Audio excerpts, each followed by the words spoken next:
Hey, everyone, and welcome to the SAG-AFTRA Foundation's Conversations at Home program. I'm Scott Mantz. Now, before we are joined by our guest today, just want to let you know that the SAG-AFTRA Foundation is a nonprofit organization that relies entirely on donations to provide emergency assistance and free educational programs to SAG-AFTRA artists. This conversation is made possible thanks to the generosity of our supporters. Over the past year, the foundation has given over $7 million in COVID relief to more than 7,500 performers. So if you are a SAG-AFTRA artist and you need help, please ask. If you can help, please give. Information can be found below in the description of this video, and thank you for your support. Now, without further ado, it's my pleasure to introduce from The Offer, actors Miles Teller, Giovanni Ribisi, Dan Fogler, Juno Temple, Matthew Goode, and the showrunner, executive producer, and writer of The Offer, Nikki Toscano. Hi. Thank you. Thanks for having us. Well, happy 50th anniversary to The Godfather, like the greatest, at least one of the top 5 greatest movies ever made. So, Nikki, I want to get started with you. Why was now the right time to tell the story of the making of The Godfather, which is a Godfather story unto itself? I think because they let us, first and foremost. I think that, Al Ruddy came in and talked about his story, and it was a perspective that hadn't been really done before. There had been numerous articles that were, from Francis Ford Coppola's point of view, Mario Puzo, Robert Evans, Peter Bard, all of these people that were associated with the making of this film. And but nothing from Al Ruddy's point of view. And it seemed like such a natural thing to want to tell the story about this, outsider underdog who, not only, was battling the studio system, but the real life mafia as well. I also think that there's a great parallel between the sort of big business corporations owning the creative, and we sort of drew a line between those two, or at least a parallel at the least. And that was how we sort of came about to tell the story. Amazing. Miles, this is clearly not the first time you played a real life figure. Vinny Paz follows me on Twitter. But I want to ask you, what was your approach to Al Ruddy, and how often did you talk with him and meet with him while you were preparing for the role? I really didn't know too much about Al before this project came along. My introduction to him really was when I first got sent the scripts. I think they had about 7 episodes that they were able to send me, and I sped through them. I mean, I think just as a fan of The Godfather and just this business in general, it really was. I just found it fascinating, and I love the fact that we're able to package this in such a way where we do get to kind of deliver it in a really entertaining way for people that are lovers of film and The Godfather and everything alike. With Al, I met him, and Al's, he's in his 90s now, and he's a spitfire, man. And I sat with him for about 3 hours, and he told me some Godfather stories. He told me some growing up stories. He told me stories upon stories upon stories. I mean, it was about a 3-hour it was a 3-hour podcast starring only Al Ruddy. And so I was the beneficiary of that, as well as Nikki and everybody, man. I think the fact that a guy who was there in the trenches is of right sound, of sound mind and body, and still here and fighting, and a producer on our show. I mean, he was there for anything I needed. Well, I got to tell Matthew, one of the things I love about Robert Evans is how larger than life he is. I mean, he's produced some of the greatest movies of all time during his time at Paramount. But what was your point of connection? What informed your performance, rather, of Robert Evans?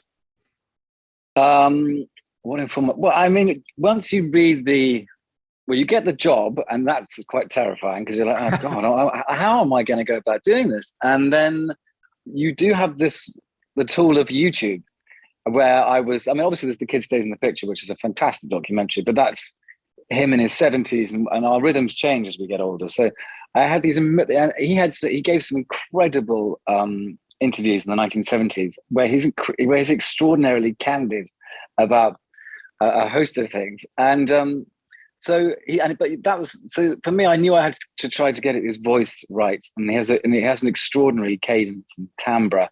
So I just, rather boringly for you, my first point was just watching these interviews over and over and over again, and then videoing myself and sending them off to Dexter Fletcher and going, "What do you think?" And so there'd be a very healthy back and forth of that. And then, I mean, the scripts are wonderful, and he does have a tremendous arc throughout. I feel very fortunate as an actor when I have a lot of places to go. At the beginning, we find out, he's sort of on top, but he's under pressure, and then he's sort of there's a few points where he really does hit rock bottom, and that's hugely fun to play, as long as you have a great script, and we have a great script. And I think, as you know, the level of the talent on both sides of the camera, obviously, but for me, it was a hell of a sandpit to get to work with these other guys. And so, and because we have so much reverence for The Godfather, everyone had done their homework. So the levels of nuance and everything that everyone had already built in just in the first episode, and then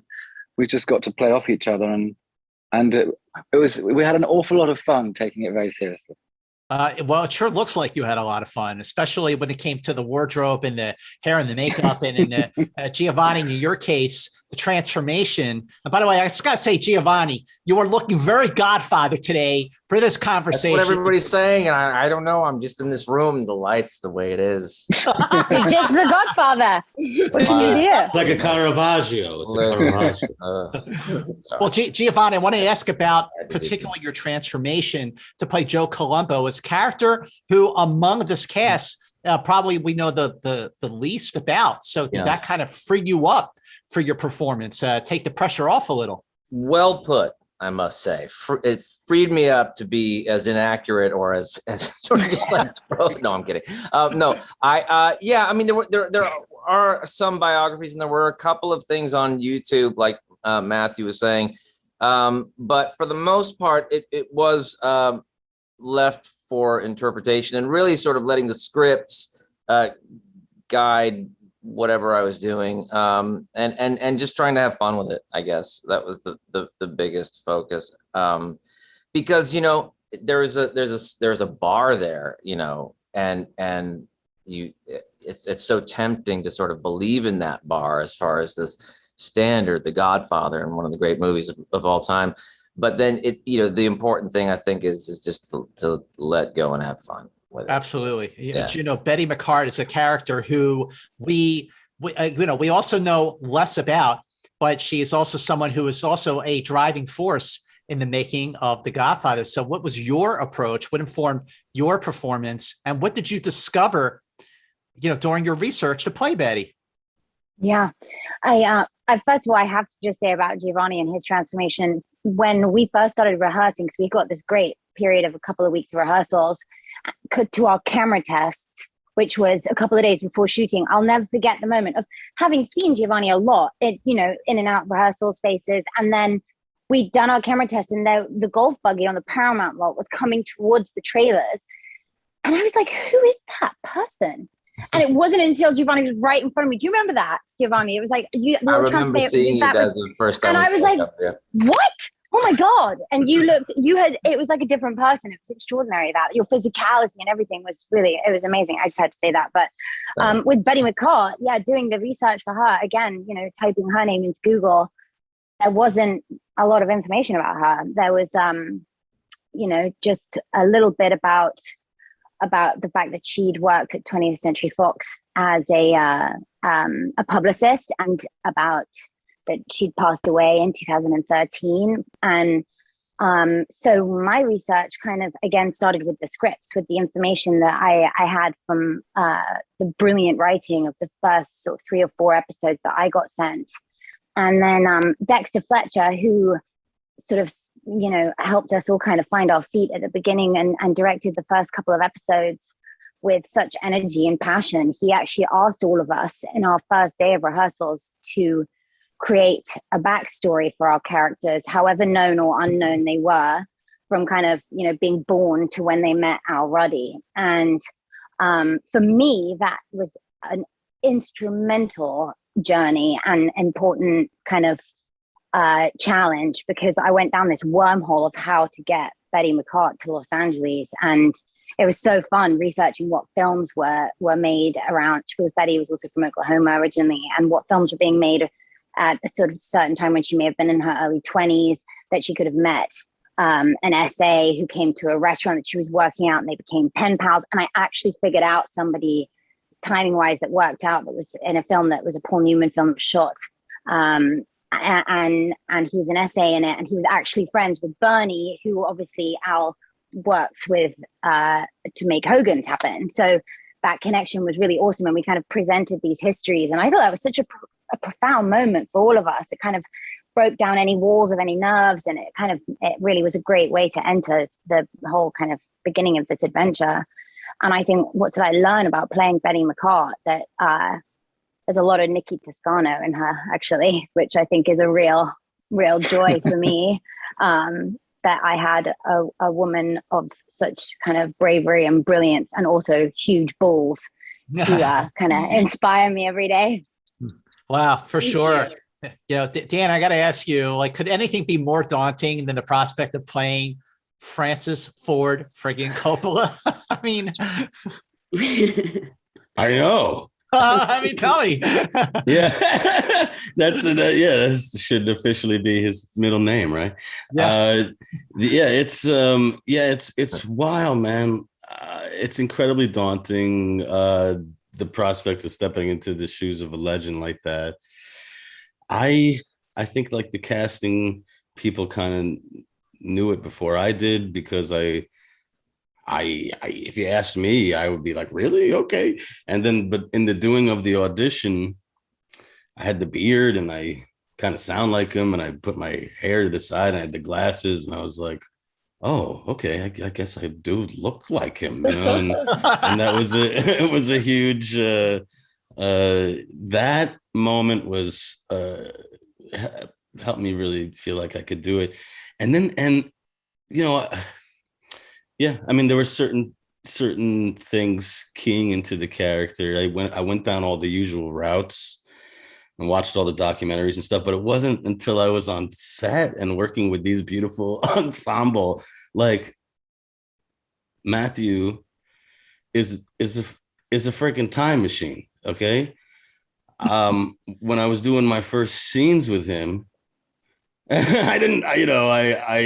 I'm sitting there and I'm looking at Bob Evans, okay? And I'm sitting there, and then I look down and I see my lookbook, which has all of Coppola's, you know, I had thoughts in it. And then I have the Paramount sign in my periphery, you know, and I'm just like, I felt like I was there. I felt like I had jumped into Coppola's body, and it was, you know, it's a huge, when you're, and then you got, you know, Giovanni, who I love, since Saving Private Ryan, you know, like his death, a lot of people died in that movie. His death was the most moving. Thank you. And to have him as Columbo walk up to me, and because he never broke character, to him walk up to me and say, you know, you're doing great, kid. You're doing a great. It was just like, holy shit. Yeah. It was stuff. It was, and Dexter set the tone. It was like, we're all here. This is a huge opportunity, and let's all support each other. And that, you know, that's what it was. That's what I think. I hope everybody gets recognized for that. Absolutely. No, this is an awesome cast. It's a great ensemble. And Nikki, I want to ask, when you did get everyone together, I'm not sure if it did it in person or you did it like this over Zoom. Like, what were the first conversations, the first like group conversation you had with this amazing cast, in terms of like, okay, this is what we're going for. This is what I'm looking for in this series. I think that there were a lot of,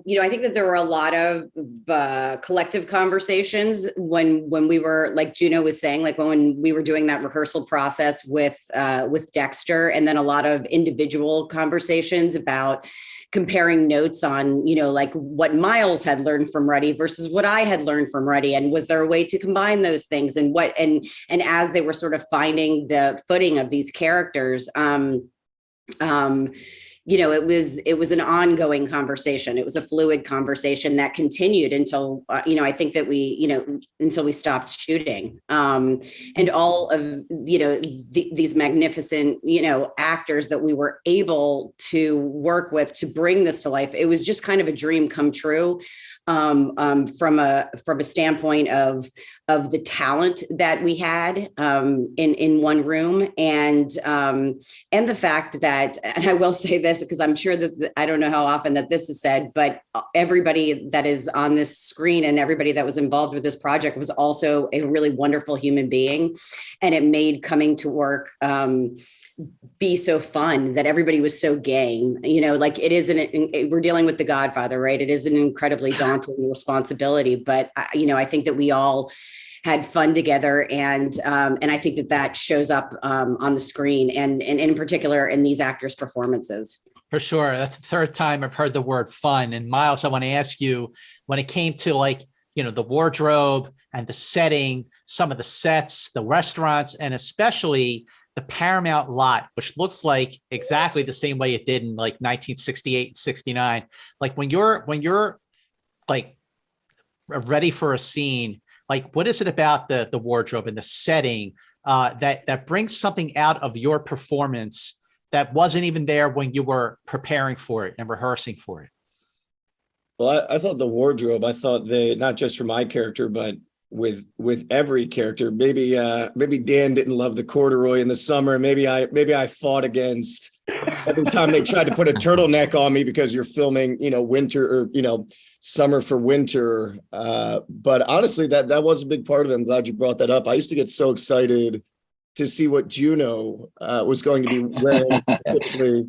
And really for all the characters, man, Bob Evans, it just became such a joy because you're rehearsing, you're not wearing it, and then you come down and everybody's in the clothes. And the Paramount lot to me has just always felt so iconic. One of my first films was with Paramount, and I've always felt a special connection to them. And I don't know, Dan kind of touched on it, but there were a lot of times where you just felt like you had been transported back in time, especially when we were shooting some of those Godfather scenes on the lot. Especially, there were just moments where you did feel like you were stepping into somebody else's skin and getting to share that kind of POV that they had. So I felt like just top to bottom, front and back of the call sheet, we just had the best people working on it.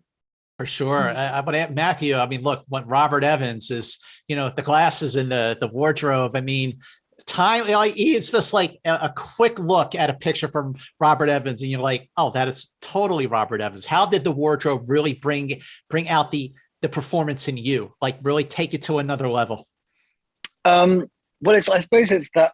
Well, thank you very much. But I suppose it's that extra layer of armory. You've done the work on physicality and the voice, etc., and then you put on those clothes, and it does. It's a bit like if you're doing something in the 1920s and you're wearing an English suit, you're held in a certain way because you're wearing a waistcoat or whatever. And so when you and particularly when I put on Bob's glasses. And thanks to you, darling girl, when your friend had, when you brought those glasses in for me, Juno's friend had gone to the auction when Bob had passed and bought a pair of his glasses. And she brought them in because she thought it'd be fun for me to see them. And I was like, and it was. And it was very informative as well, because there were bite marks up and down the side, up and down those glasses. So I was like, well, of course, I suppose he'd be, having two phones on his ears, but also perhaps a sort of certain nervous tension. And I wasn't planning on having that at all. And it really became just another thing I could do to bring something out of Bob. I don't know, but as Miles said, we got to film. They kept Bob's office, even though he hadn't been there for like 25 years, and they've actually now knocked it all down. But at the time, we could still go in there, and I felt like there were ghosts. There's the ghosts of these people, and it was all a bit meta, really, at certain times. All very strange and incredibly evocative. And I don't think if we had to film that on another set, it would have been a real loss. And now, speaking of loss, I don't know where I am in my point. So next question is somebody else. Okay, I will throw the next question to Juno, and I'm going to keep the question on the wardrobe because, again, the wardrobe for Betty is dynamic, and just how does that, like, how fun is it to like get into character and then like you perform the character, and there's something there that wasn't even when you were like rehearsing your lines and everything like that. Oh, complete. Also, because I'm in a full wig, and every day getting to figure out these great, from top to bottom looks, because they make you hold yourself differently. And what I loved about Betty's wardrobe is that she's kind of, she's very, there's a sophistication to it. There's a kind of like, especially when you first have that beautiful sequence where, again, on the Paramount lot, where she's just managed to sort of convince Ruddy that she's the only person that can be his secretary, and they go on that great tour of Paramount that ends up with them sitting on the stage watching a film being shot from the 30s. And that was such an amazing day. And I was in that beautiful 3-piece, again, very hot wool suit right in the height of summer, but who gives the, we can't swear, whatever. Keep it was clean. such a beautiful look. But it was a way of kind of feeling elegant and powerful and sophisticated in a way that we don't, I spend my life walking out the house in sweatpants. And I mean, I like to get dressed up at night, but during the day, I'm like a homeless person. And I think the idea of someone like Betty putting on a version of armor, like you were saying, Matthew, to go to work and to go, I mean, to some degree, to battle at moments in this story, was something that was such a joy. And the makeup, and I really loved that with the hair and makeup, there was something that felt a little bit with her hair that she felt very much like she could be from Oklahoma, and she was still figuring it out. And as the progression goes along, after she talks with Andrea Eastman about mini skirts, that her hemline gets a little shorter, and how she's, even when she meets with Francoise at the end of the first or second episode, it's like the difference in how they feel in kind of in more glamorous dresses. I liked that Betty felt a little more uncomfortable in that situation.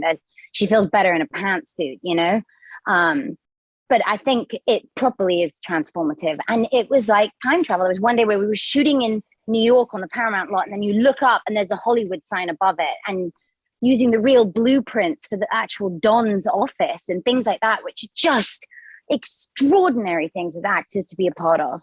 Unbelievable. Absolutely. Giovanni, you're, again, the transformation, it's not just the hair and the makeup, it's the prosthetics, it's all of that. How much time did you spend getting ready, and how did that bring something out of your performance that you weren't even prepared for? Yeah, we didn't have prosthetics. We just had a hair piece where I would shave my head and put the loose hair in this net, glue it on, and walking around. I think it was like that for 7 or 8 months. My kids, and the comb over that would fly up like that was fun. But yeah, on wardrobe, it was a lot of it was this Michael Kaplan, who was just so incredible. I can't even. I remember we had several fittings as I was putting on weight, and he would have to adjust, and I remember a couple of times showing up, and every time it just felt like he was part of this mold that was being put together. I remember he would just little ideas and thoughts, a monogram on the cuff of a shirt that just kind of put you there, and it was just, I think I speak for everybody, or echo what everybody's saying is, going to work and going into the trailer and putting on the outfit. It was just like the final touch that sort of gave, at least, or I guess, a sense of confidence, really. I think, I don't know. Giovanni, yeah. How many bottles of peanut butter God. do we have a round number? That was because it's got to be about. You brought it up, isn't it? What? No, yeah, it was a jar of peanut butter every day. Oh, wow. Oh my God. Yeah. Never again. Never. Oh man. Get it away. I look at it. I'm like, oh God. Was it peanut butter or was it something else like chocolate ice cream or anything like that? No, it was blended up into a thing and then Wow, that's crazy. Wow. So Dan, when it comes to playing Coppola and the dawning prospect of playing Coppola, being Coppola, did it make you think like Coppola and go, I think I understand this guy much, much better than I ever did, Yeah, I mean, watching the footage of Coppola when I was a kid, seeing him when he was basically the Rain People was a huge indication as to where he was right before shooting The Godfather. And you see him in this documentary, The Making of the Rain People, and he doesn't have a beard, and he's just so vulnerable, and that was really helpful to see that. And then one of the other things I keyed into was watching Hearts of Darkness and seeing Coppola talking to Dennis Hopper and the joy on his face. And it was I really came to this set with that in mind. Like I was really just enjoying the other performances around me, and I loved that scene. And like I said before, Dexter set this tone of just being supportive, and everyone here knows that there were moments where I came up to them and I was like, I love you. You're wonderful. And, you keep on going, and everyone knows that. Mm-hmm. And I especially like the real meta moments were when talking to Anthony, who's playing Pacino, or talking to Justin playing Brando. And in those moments where they were just like, I don't know, I feel a little off today, and I happened to be around, I would sit there and I would say, no,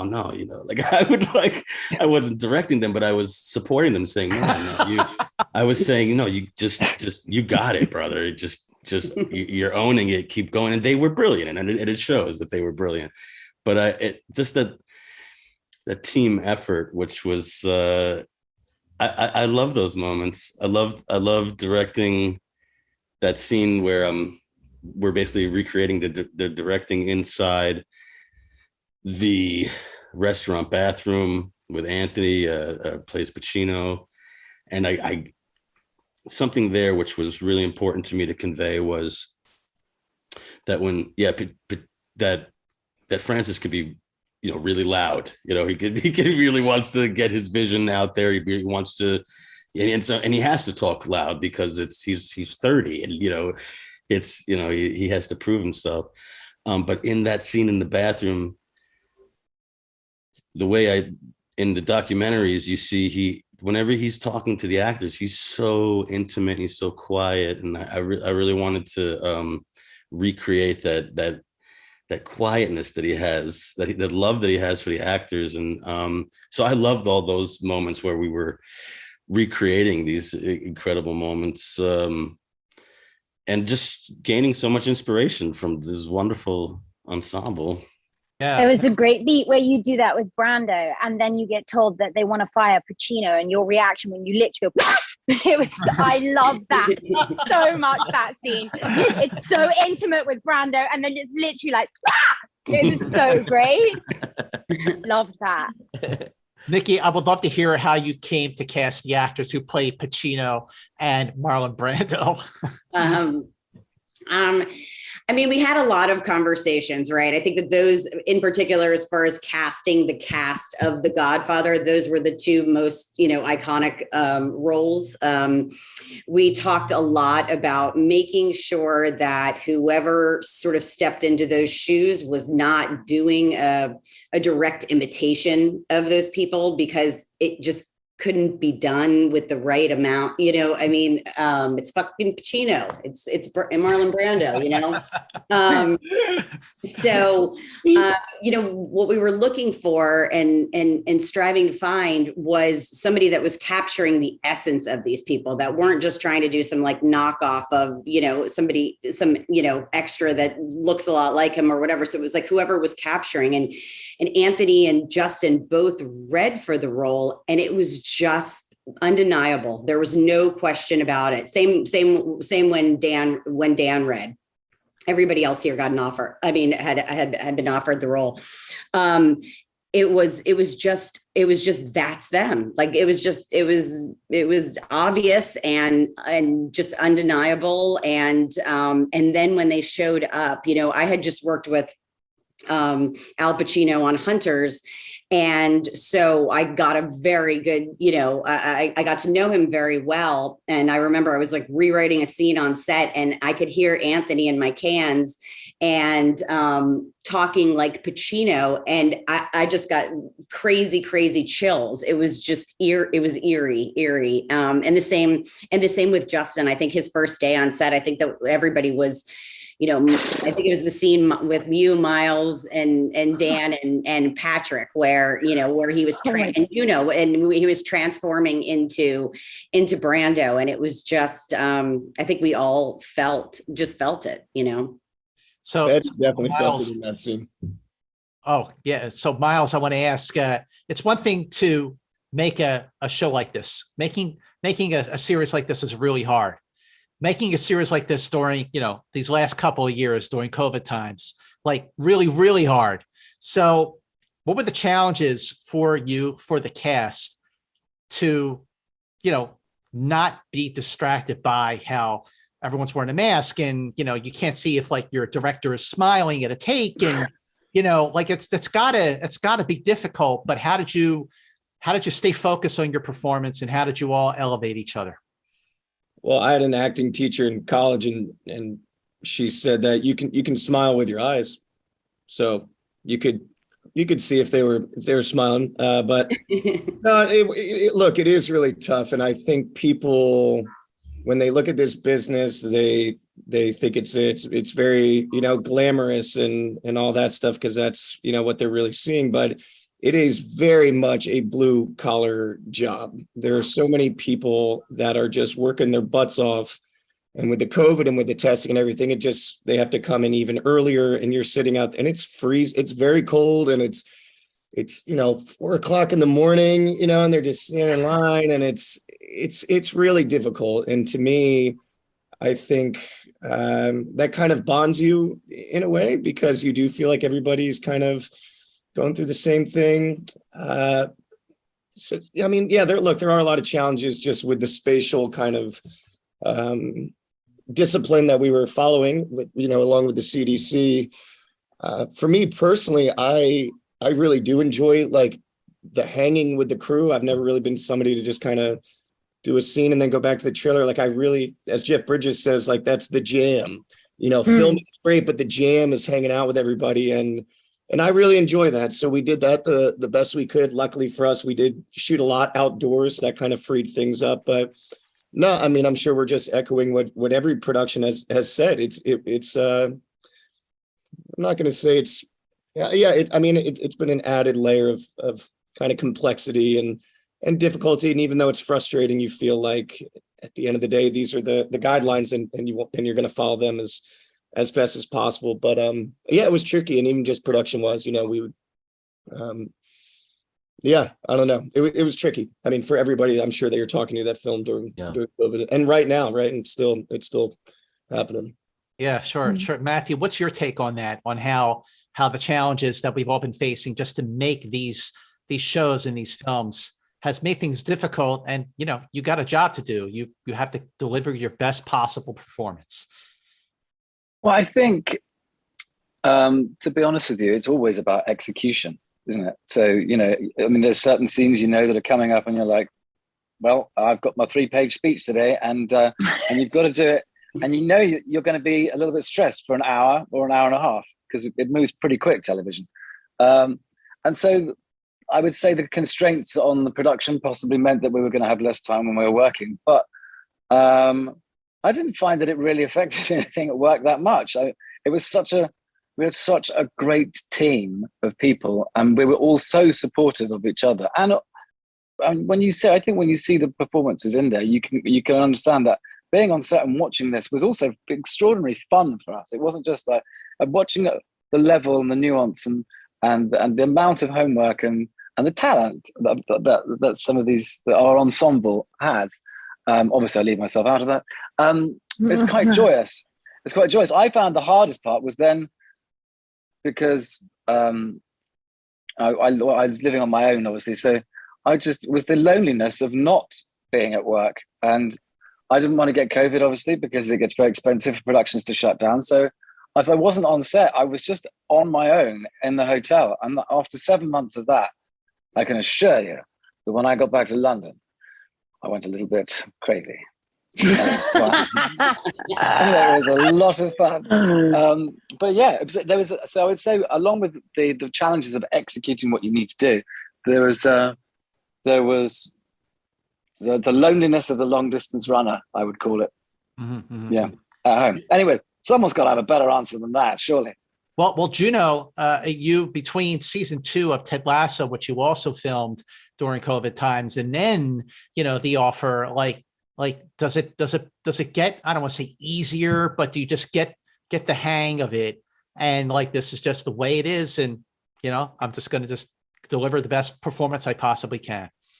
Oh, I think that's the first and foremost with any situation. You want to be the best performer for your co-star in any scene, right? And so I think that's what it's about. I think acting is all about reacting. And for me, I feel so grateful to have worked throughout a huge chunk of the pandemic, because I definitely am a human that can get pretty dark and can be pretty harsh to myself. And so getting to put on the shoes of these different women that are in completely different time periods, so getting to time travel like that and getting to meet such extraordinary humans, whether it's people in front or behind the camera, because like Miles was saying, we had such an amazing crew that we got to hang out with and talk to and ask stories about how they got into this beautiful mad business. And so for me, actually, I think I just feel very, very lucky to have gotten to work through it and to have gotten to learn from these amazing women that I've gotten to put on their shoes and walk around in, because I think it really helped me get through that time. I think, as you said at the beginning, though, you've helped out however many people with $7 million of funding. I've never felt more fortunate being able to be at work. And then with the craziness of what we're seeing on the news every day, it's safe. We're being safe, and we're really not saving lives as actors and performers and everything else. I think there's a great degree of perspective of, I love my job, but imagine working in the National Health Service right now. Yeah, but we're being tested all the time, and I think there's an element of you're being really taken care of, as well as being able to, which I can't speak for everybody here, but I know I can't be Juno for too long. I love learning about other people. And so being able to do both was kind of, I feel very lucky.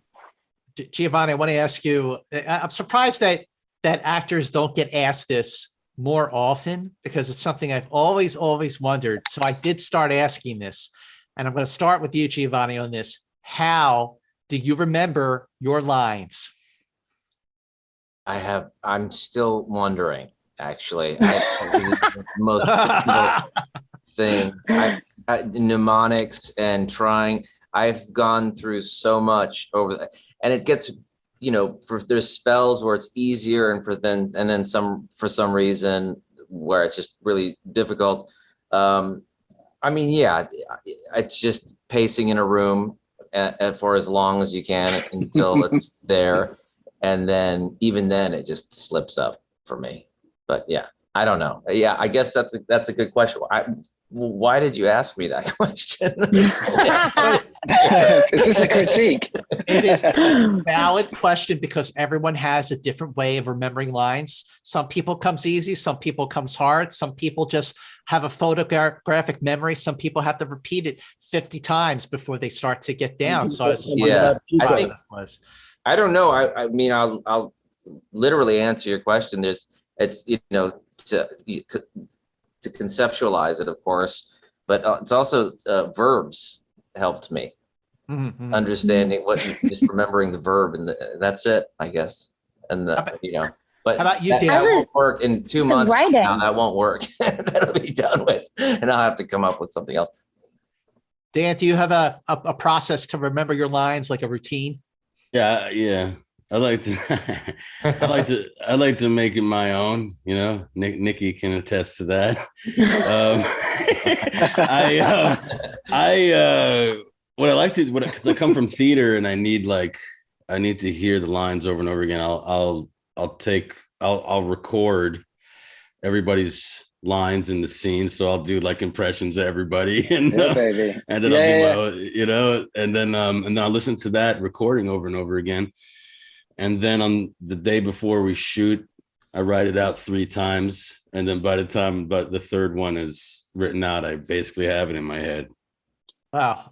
Miles, I want to ask you, like, what does The Godfather mean to you? Like, do you have a moment that you remember, like the first time you saw it and rocked your world? Or maybe you like didn't get what the fuss was all about, like what does The Godfather mean to you? Well, I think especially from, doing the research and with these scripts, the stakes that everybody was up against and how it was such a seminal moment in so many different people's careers. A lot of careers were on the line with this. And so I love as Matthew talked about, it's all about the execution of it. But I just still, it's the tension in the movie is something that I've still never quite experienced as I did when I first really watched The Godfather, I think as an adult. But you could have, you could put all the characters involved and that could be the Last Supper as far as what these people have meant to this business, for them all to be together in this film. Really just, everybody's just at the top of their game. I don't know. There's a reason why it's people don't hesitate to call it the greatest movie ever made. So, well, Nikki, I'm going to end with you on this question, and this is the age-old debate that goes back actually to 1974, not 1972. But which movie is better, Godfather or Godfather 2? 2. Yes. All right, Miles, what's your take? Real fast, 1 or 2? I'll go 1. All right, Dan, 1 or 2? Oh, wow. Brando wins. All right, Brando wins. Okay, 1. Matthew, good. 1 or 2?